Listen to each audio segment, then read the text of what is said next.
Ration ব্যবস্থায় স্বচ্ছতা বজায় রাখতে একের পর এক কড়া পদক্ষেপ নিচ্ছে কেন্দ্রীয় সরকার। ভারত পাকিস্তানের মধ্যে উদ্ভূত পরিস্থিতির কথা মাথায় রেখে তৎপর কেন্দ্র ও রাজ্য।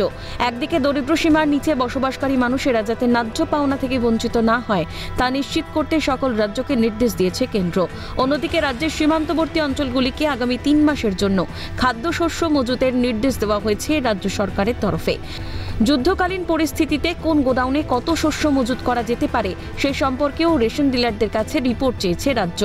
এই পরিস্থিতিতে উত্তর দিনাজপুরের রায়গঞ্জের রেশন ডিলাররা জানাচ্ছেন 3 মাসের জন্য রেশনের চাল কোনো মতে সংরক্ষণ করা গেলেও চালের গুণগত মানের উপর প্রভাব পড়বে, তারতম্য ঘটতে পারে ওজনেও। ইতিমধ্যে সমস্যার কথা তুলে ধরে কেন্দ্র ও রাজ্যকে চিঠি পাঠানো হয়েছে বাংলার রেশন ডিলারদের তরফে। হ্যাঁ, আমি আজকেই শুনেছি এই ব্যাপারটা। তো কেন্দ্রীয় সরকার থেকে 3 মাসের মাল মজুত রাখতে হবে, তো তার জন্য আমাদের প্রস্তুতি চলছে। এছাড়া আর কোনো অসুবিধার সম্মুখীন হতে হবে না? অসুবিধার সম্মুখীন হতে হবে বলতে 3 মাসের মাল মজুত রাখলে একটু চালের কোয়ালিটির ডিফারেন্স হতে পারে, আর চালের কিছুটা ড্রাই ওয়েদারের জন্য ড্রাই হয়ে একটু ওজন কমতে পারে। বর্তমান যুদ্ধের যে পরিস্থিতি চলছে সেই জন্য কেন্দ্রীয় সরকার থেকে একটা নির্দেশ এসেছে যে প্রতিটা এমআরশপে 3 মাসের মাল মজুত করার জন্য। সেটা এই মাসের মধ্যে 31 তারিখের মধ্যে 3টা উইক ভাবে ভাগ করে দিয়েছে। একটা হচ্ছে ফার্স্ট হচ্ছে জুন মাসের মাল হচ্ছে 19 তারিখের মধ্যে, আর জুলাই মাসের মাল হচ্ছে 26 তারিখের মধ্যে, এবং আগস্ট মাসের মাল হচ্ছে 31/5-এর মধ্যে এমআরশপে পৌঁছে দেওয়ার জন্য পৌঁছে দেবে আর কি সরকার আমাদের। এরকম একটা নির্দেশ এসেছে।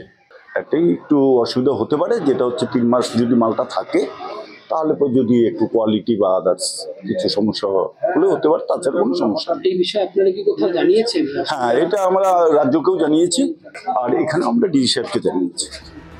রাজ্যের রেশন ডিলারদের একাংশের বক্তব্য, তাদের কাছে 2 মাসের বেশি খাদ্যশস্য মজুত রাখার মতো গুদাম বা ভান্ডার নেই।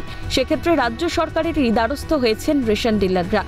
প্রাথমিকভাবে 3 মাসের জন্য 9,92,000 মেট্রিক টনের কিছু বেশি খাদ্যশস্য কেন্দ্রের ভাড়ার থেকে তুলে নিতে বলা হয়েছে রাজ্যের তরফে। সেক্ষেত্রে জুন, জুলাই, আগস্ট এই 3 মাসের খাদ্যশস্য মে মাসের মধ্যে তুলে নিতে হবে।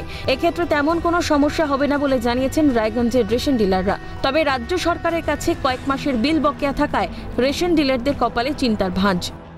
এখানে মালপত্র ঠিক মতন পেলে আমরাও দিতে পারবো লোককে। অন্য কোনো সমস্যা আছে? অন্য কোনো সমস্যা কিছুই নেই। আমাদের সেরকম ঘরও বড় আছে, অসুবিধা নেই। বিল আমরা গত মাসের পাইনি, তারপরে এপ্রিলের বিল এখনো পাইনি।